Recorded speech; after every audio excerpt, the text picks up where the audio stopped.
Good morning all of you. आज हम कक्षा 10 से संबंधित और कक्षा 12 से संबंधित चैप्टर वेरिएशन एंड हेरिडिटी के बारे में पढ़ाएंगे।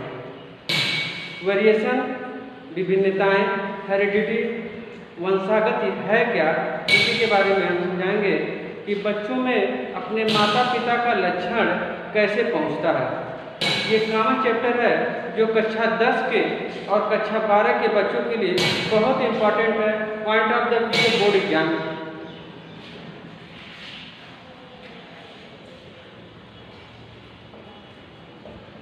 Heredity and variation.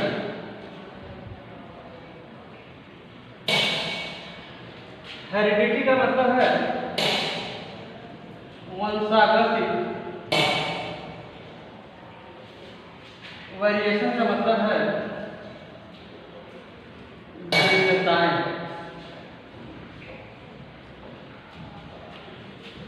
वंशागत क्या है, अब विभिन्नताएं किसमें दिखाई देता है, इसी पे हम वीडियो बनाएंगे। जैसे यहाँ लिखा हुआ है वंशागति। वंशागति को दो भाग में बांट दीजिए, वंश तथा गति, या वंश और गति। वंश में क्या है, एक पीढ़ी से दूसरी पीढ़ी में गति कराना है किसका, अनुवांशिक लक्षण का।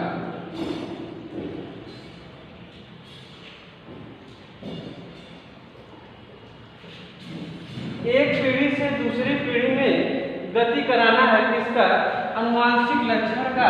अर्थात कर सकते हैं अनुवांशिक लक्षण का एक पीढ़ी से दूसरी पीढ़ी में गति होना या प्रसारित होना वंशागति कहलाती है। समझ में आ गया।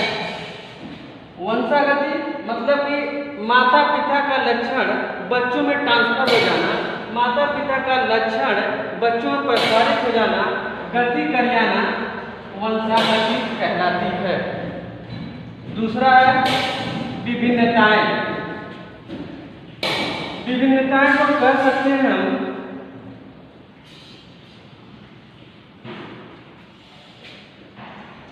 विभिन्नताएं में हम कह सकते हैं कि माता पिता से उत्पन्न संतान कभी भी पूर्ण रूप से माता पिता के समान नहीं होते।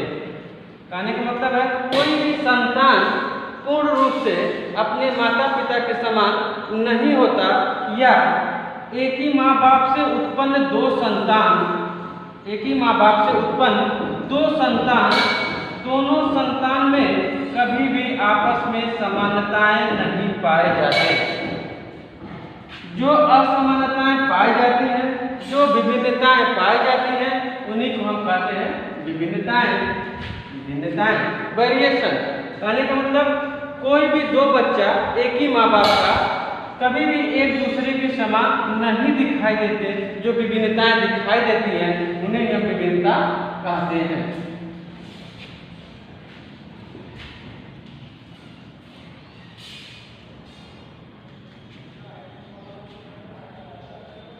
अगला है अनुवांशिकता। इसे कहते हैं इनहेरिटेंस। इसका मतलब अनुवांशिकता। जो डेफिनेशन हेरिडिटी का है वही डेफिनेशन अनुवांशिकता का है।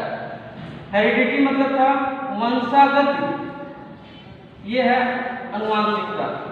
दोनों का सेम डेफिनेशन कि माता पिता का लक्षण संतानों में पहुंचना, ये क्या कहलाता है, अनुवांशिकता, वंशागति। देखिए बच्चे इसमें कंफ्यूज होते हैं दोनों में डेफिनेशन में कौन सा डेफिनेशन किसमें लिखा जाए। ये ट्रिक है। देखिए यहाँ त लगा हुआ है, अनुवांशिकता में भी त लगा हुआ है। ये त ही बताता है कि दोनों का डेफिनेशन आपस में सेम है कि एक पीढ़ी से दूसरे पीढ़ी में अनुवांशिक लक्षण पहुंचना इसका माता पिता का अनुवांशिकता कहलाता है और वंशागति कहलाता है।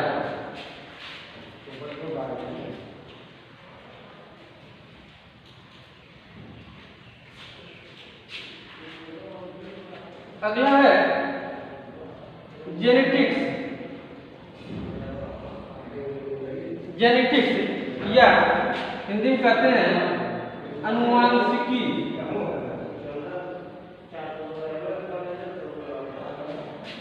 इसका डेफिनेशन, जेनेटिक्स या अनुवांशिकी, अभी हमने बताया वंशागत और विभिन्नताएं, इनके अंतर्गत वंशागति या अनुवांशिकता के साथ साथ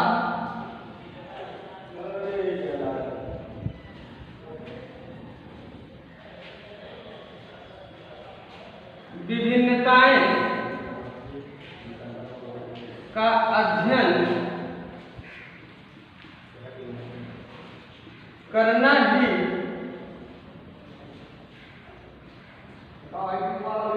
अनुवांशिकी कहलाता है।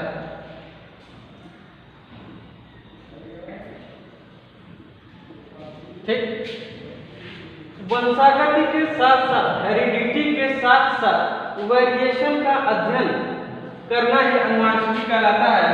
दूसरे शब्दों में कह सकते हैं विज्ञान की वह शाखा जिसके अंतर्गत हम वंशागति या अनुवांशिकता के साथ साथ विभिन्नताओं का अध्ययन करते हैं, उन्हीं को हम कहते हैं जेनेटिक्स। ठीक, इतना समझ में आ गया। अगला टॉपिक मेरा है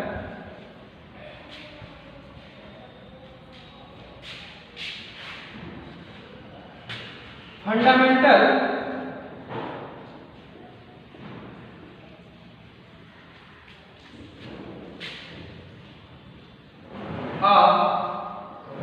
मॉडर्न जेनेटिक्स।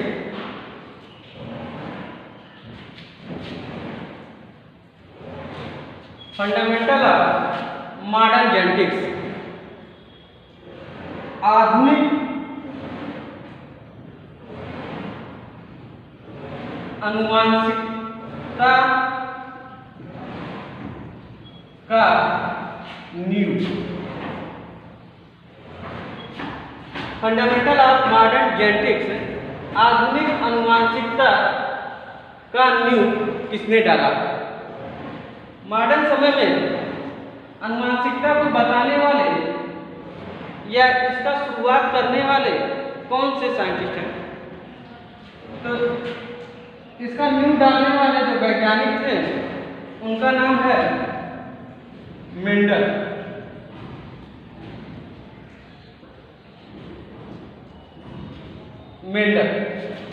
मेंडल का फुल फॉर्म पूछा जाता है ग्रेगर जॉन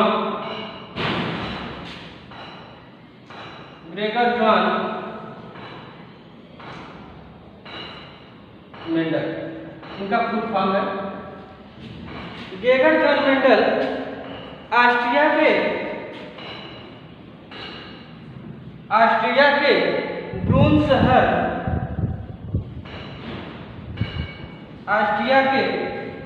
शहर में एक किसान परिवार में इनका जन्म हुआ था। किसका? ग्रेगर जॉन मेंडल का। इन्होंने अपनी माध्यमिक शिक्षा कंप्लीट करने के दौरान ये ब्रून के शहर में एक गिरजाघर में पादरी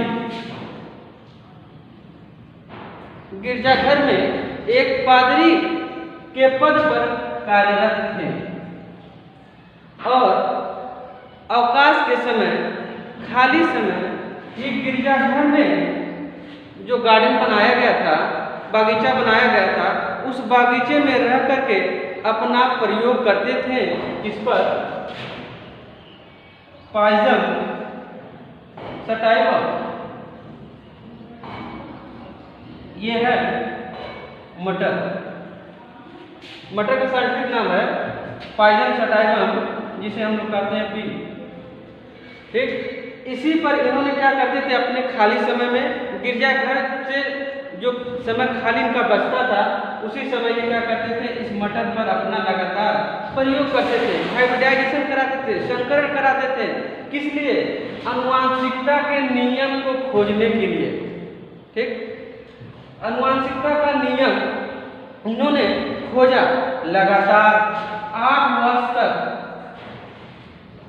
लगातार 8 वर्ष तक इन्होंने पीढ़ी दर पीढ़ी मटर के लगातार क्या किए, 8 वर्ष तक अपना हाइब्रिडाइजेशन का प्रैक्टिकल करते थे, प्रयोग करते थे और खोजते थे आनुवांशिकता का नियम, कि वह नियम कौन सा नियम है जो लक्षण अपने माता पिता से बच्चों में पहुंचा देते हैं। कौन सा ऐसा लक्षण है कि माता पिता से बच्चों को अलग दिखा देते हैं। उन्हीं को यह लगातार क्या करते थे, मटर का प्रयोग करके लगातार वो नियम खोजते थे कि विभिन्नताएं बच्चों में माता पिता से कैसे आ सकते थे। उस समय जब मेंडल ये प्रैक्टिकल कर रहे थे, प्रयोग कर रहे थे, उस समय बहुत से ऐसे वैज्ञानिक थे जिनको ये पता था कि बच्चों में विभिन्नताएं होती हैं अपने माता पिता से।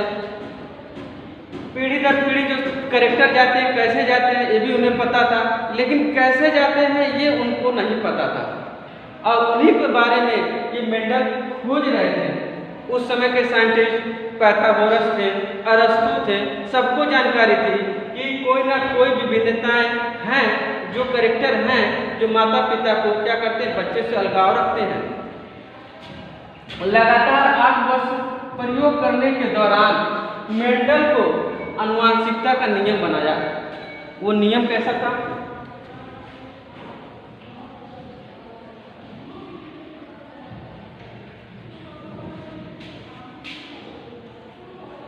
आठ वर्ष तक उन्होंने अपना प्रैक्टिकल जारी रखा और नियम निकाला, आनुवांशिकता का नियम।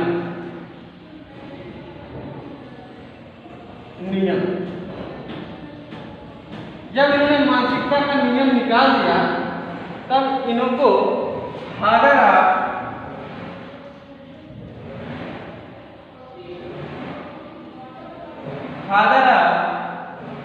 जेनेटिक्स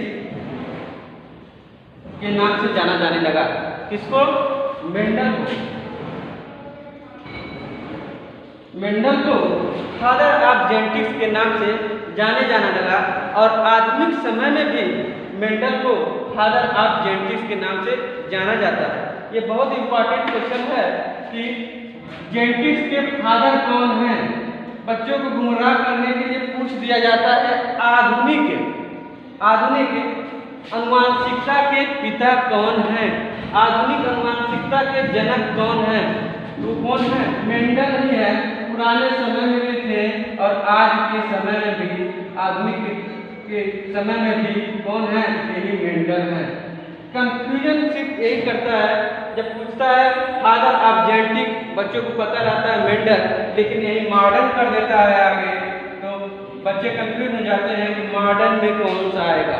मॉडर्न का भी मेंडल है और फादर ऑफ जेनेटिक्स जब कहा जाता है तब भी मेंडल ही है।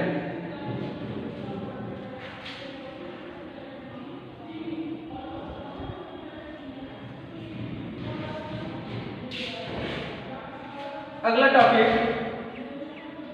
सिलेक्शन ऑफ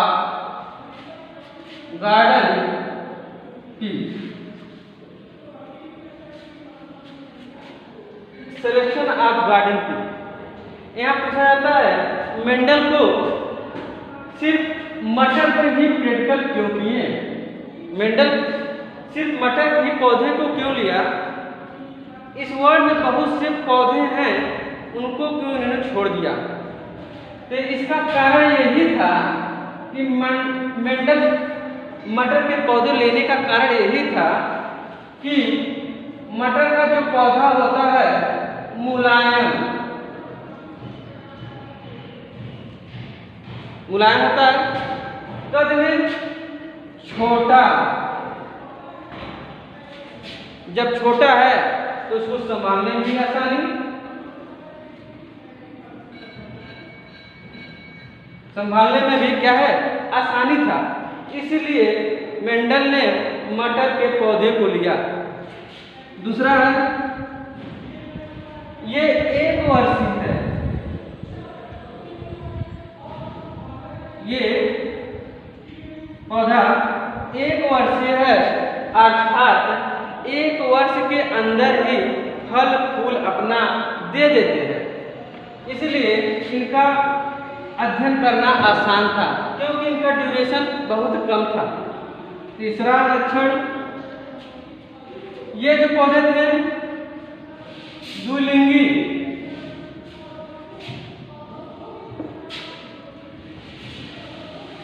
पौधे जो थे द्विलिंगी थे, अर्थात मेल तथा फीमेल एक ही फ्लावर में पाए जाते हैं। मेल तथा फीमेल एक ही फ्लावर में पाए जाते हैं। इनको दूसरे मैसेंजर की आवश्यकता नहीं पड़ती थी। अगर ये यूनिसेक्सुअल या एक लिंगी फ्लावर वाले प्लांट लिए होते तो इनको, मान लीजिए एक लिंगी में मेल होता या फीमेल होता, ठीक, मेल वाला है तो इनको फीमेल की आवश्यकता पड़ती, फीमेल वाला है तो इनको मेल की आवश्यकता पड़ती। यहाँ इस दुविधा को खत्म करने के लिए इन्होंने मटर का पौधा लिया, क्योंकि एक ही फ्लावर में बाइसेक्सुअल थे, मेल और फीमेल का दोनों ऑर्गन एक ही फ्लावर पाया जाता है। इसीलिए एक लिंगी प्लांट, दो लिंगी प्लांट लिए।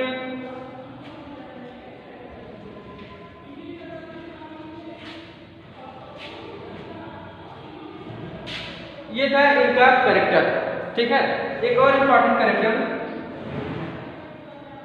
पॉलिनेशन, हिंदी विषय परागण। मटर के पौधों में सेल्फ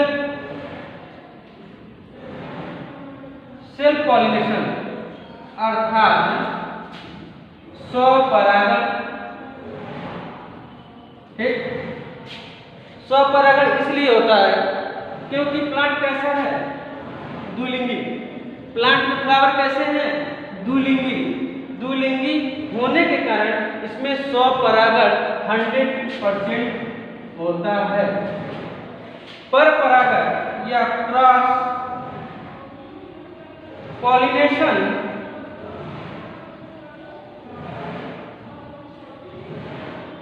ना के बराबर।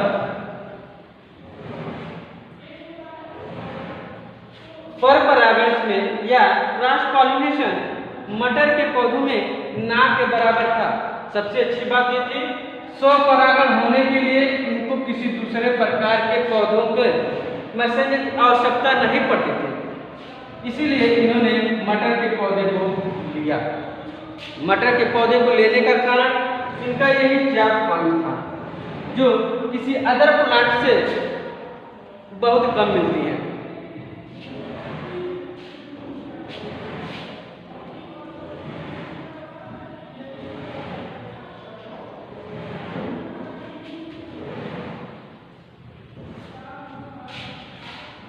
मटर का साइंटिफिक नाम पाइजम सटाइवम। इसे याद कर डालिए, ये बहुत इंपॉर्टेंट है। वाइवा में पूछा जाता है मटर का साइंटिफिक नाम क्या है, तो क्या है, पाइजम सटाइवम है। अगला टॉपिक मेरा है, मेंडल ने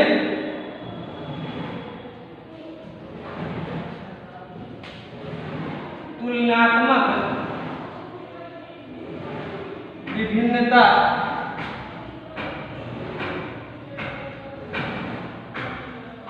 विभिन्नताएं के आधार पर लगातार 7 वंश परंपरागत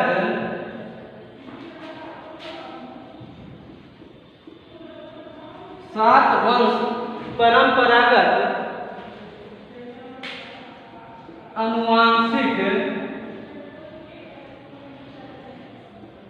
लक्षण का चयन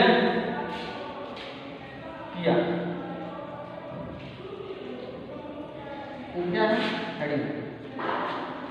मेंडल ने, अगला एक टॉपिक था, मेंडल ने तुलनात्मक विभिन्नताओं के आधार पर 7 वंश परंपरागत अनुवांशिक लक्षण का चयन किया। इस पर मटर पर। अब ये 7 वंश में कौन कौन से अनुवांशिक लक्षण उन्होंने चूज किया, कौन कौन से अनुवांशिक लक्षण उन्होंने चयन किया, उसके बारे में आगे बता रहे हैं। इतना नोट हो गया। अब देखिए 7 लक्षण कौन कौन से थे जो मेंडल ने मटर पर दिया।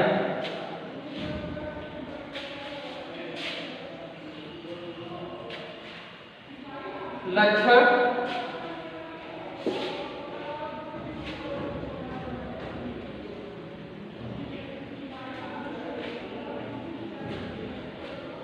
प्रभावी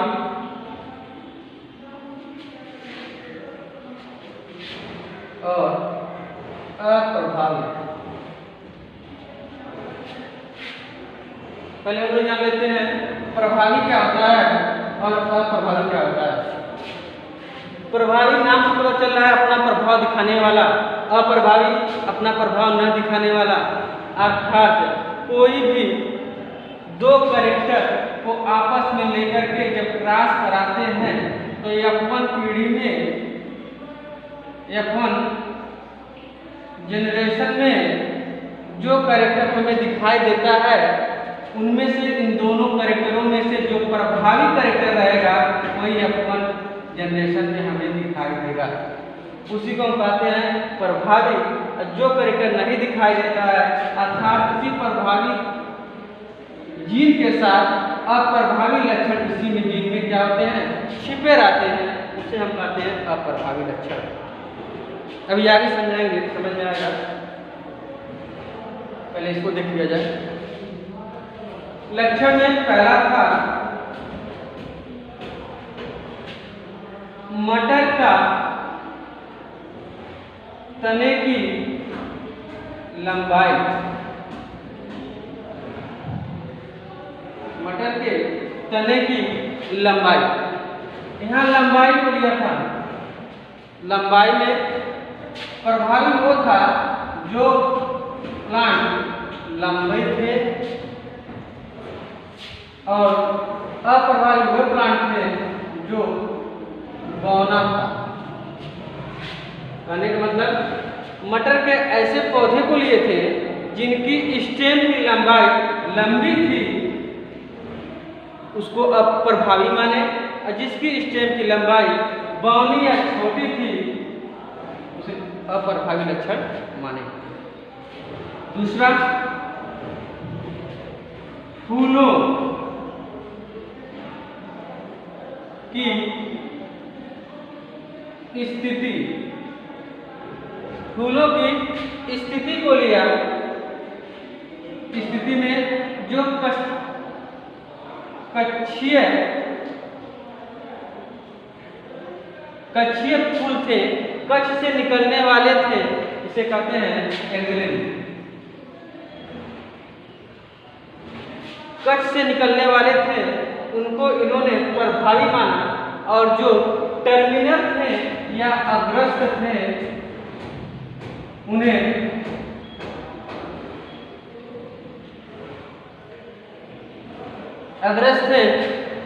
इन्होंने अप्रभावी लक्षण बताया।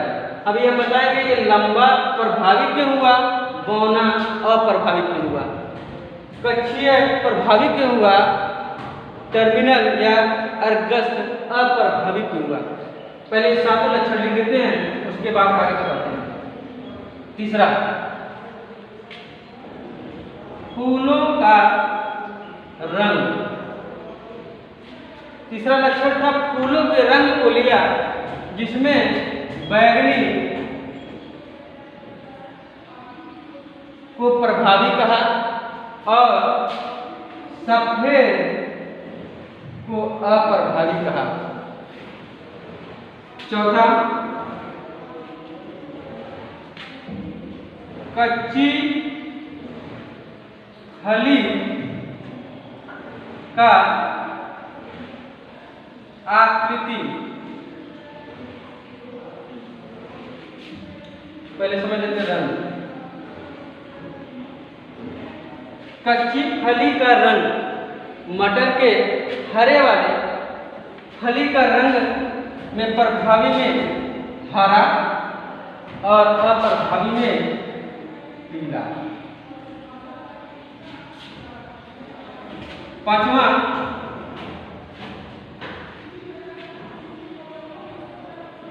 फली की आकृति, ठीक, फली की आकृति में जो फूले हुए थे, उनको प्रभावी और जो बीज के बीच में दबे थे उन्हें कहा अप्रभावी। ठीक। छठवां था पकी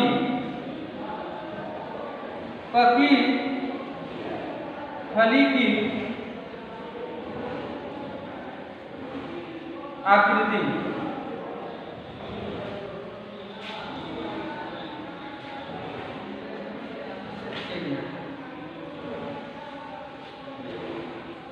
यहाँ आएगा पकी हुई बीज की आकृति। ठीक। पकी हुई फली में निकलने वाले बीज, पकी हुई बीज की आकृति पूछा तो पकी हुई में गोल जो थे प्रभावी थे, झुर्रीदार जो थे वो अप्रभावी थे।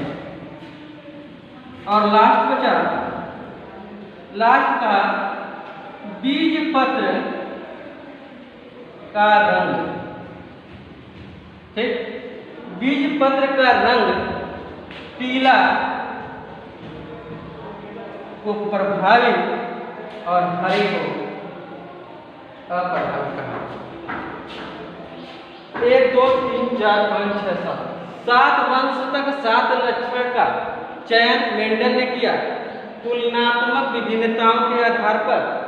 अब बता रहे हैं लंबा प्रभावी क्यों था, पौना अप्रभावी क्यों था। देखिए, जितने लंबे प्लांट होंगे, मान लीजिए इतना बड़ा प्लांट है, ठीक, जितने लंबे प्लांट होंगे और छोटे प्लांट, समझिएगा बात, जितने लंबे प्लांट होंगे उतने इसमें क्या लगेंगे फ्लावर। ठीक। जितने फ्लावर लगेंगे उतने फल मिलेंगे, जितने फल मिलेंगे ह्यूमन के लिए बेनिफिट रहेगा। इसीलिए लंबा तना वाला पौधा को इन्होंने प्रभावी माना। इसमें कम फूल लगेंगे, कम फल निकलेगा, ह्यूमन के लिए कम फायदेमंद होगा, इसीलिए इनको अप्रभावी माना। दूसरा था कच्छी फूल, मतलब फूल कहाँ निकलना है, एक्सिलरी साइड से। एक्सिलरी साइड से कहते हैं, ये मान लीजिए लीफ है, ठीक, ये लीफ है, इसमें मान लीजिए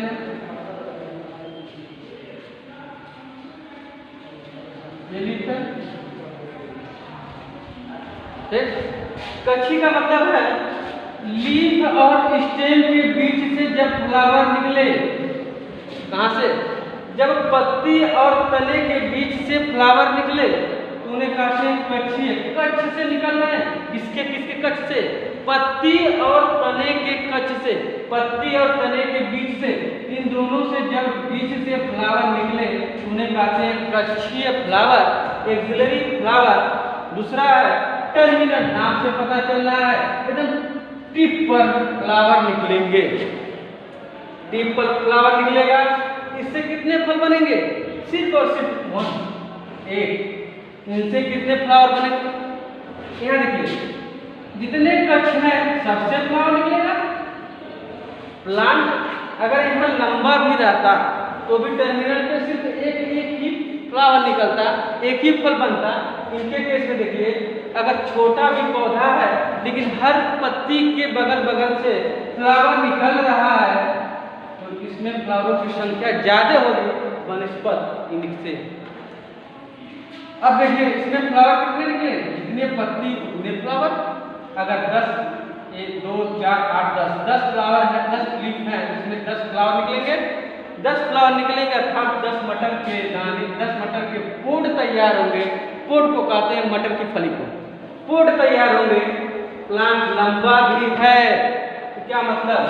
एक ही फ्लावर निकलेगा, एक ही मटर के दाने पोड निकलेंगे। इसलिए कच्ची वाला प्रभावी था, अग्रस्त वाला अप्रभावी था। हमारे समझ में सभी को आ रहा होगा। आगे देखते हैं। अगला था बैगनी।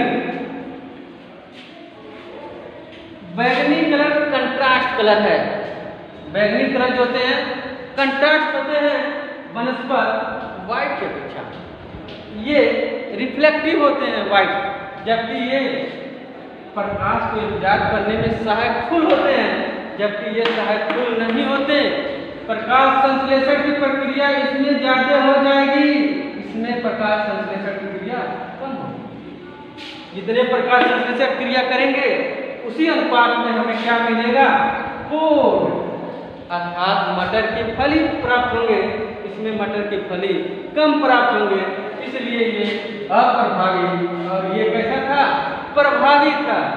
अगला थे हरा और पीला। देखिए, मटर जो है, मटर को बना नहीं पा रहा है बढ़िया से। मान लीजिए मटर का एक पोड है, अगर हरा है और दूसरा मटर का पोड पीला है, मार्केट में दोनों मिल रहा है, इसमें तुम कौन सा लेना पसंद करेगा? हरे वाले को। क्यों? पीले वाले को क्यों नहीं लेता? स्वाद में ये मीठेपन का आभास नहीं कराते, जबकि ये हरे वाले स्वाद में मीठेपन का आभास कराते हैं। ये स्वाद में अच्छा लगता है, ये स्वाद में अच्छा नहीं लगता है, इसीलिए इन्होंने हरे वाले को क्या कहा? प्रभावी, और पीले वाले को क्या कहा? अप्रभावी। ठीक। अगला है फूला हुआ पोड, बीच बीच में दबे हुए पोड। ठीक। अब देखते इसमें, अगर मटर इस तरह का है और एक मटर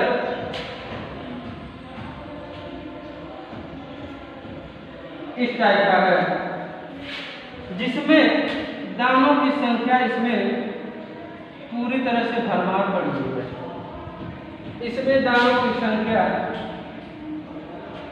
गिनने में आ रहा है 4, 1, 2, 3, 4, 5, 6, 7, 8, सीधे डबल। ठीक। फूला हुआ अगर पोड है तो दानों की संख्या भी ज्यादा है। पचका हुआ पोड है तो दानों की संख्या ऑटोमेटिक कम है।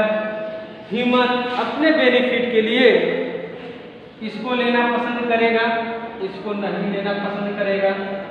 इसलिए फूला हुआ पोड को प्रभावी उन्होंने माना, और बीच बीच में दबे हुए दानों के बीच बीच में जो छिलके दब जाते हैं, ये छिलका है, ये दाना, दबे हुए पोड को उन्होंने अप्रभावी माना। अगला देखिए, गोल झुर्रीदार। झुर्रीदार का मतलब समझते होंगे, एज ओवर होता है तो चेहरे पे सुगड़न आ जाती है, उसी टाइप से इसमें भी है। झुर्रीदार का मतलब वही है, हम सोचते हैं जो मटर ले आए उस मटर के दाने पूरे गोल गोल हों। झुर्रीदार के केस में मटर के दाने इस तरह पिचका हुआ रहेगा, ठीक, हमारे लिए फायदेमंद, ये हमारे लिए नुकसानदेह।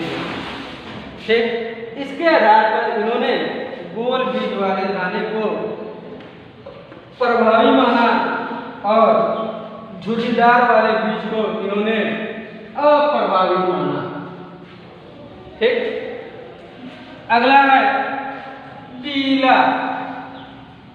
पीला देखिए और हरा देखिए।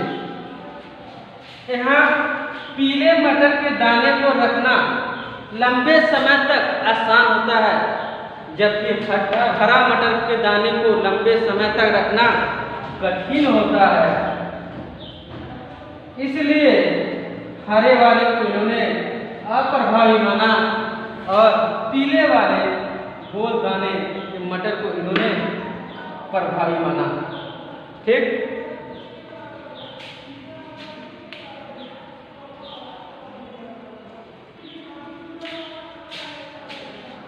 आज के लिए आप लोग को यहाँ तक के टॉपिक को फिनिश करते हैं। पुनः अगला टॉपिक हम बताएंगे मेंडल के नियम। मेंडल के कितने नियम थे? मेंडल के 3 नियम थे।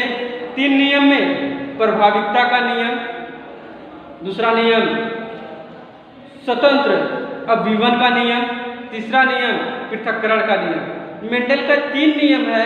तीनों नियम बहुत इंपॉर्टेंट है हाई स्कूल और इंटर के बच्चों के लिए। बोर्ड के एग्जाम में इन तीनों नियम में से एक नियम जरूर पूछता है। इन तीनों नियम में से एक नियम जरूर पूछता है, वो अगले हम क्लास में बच्चों को पढ़ाएंगे। ठीक।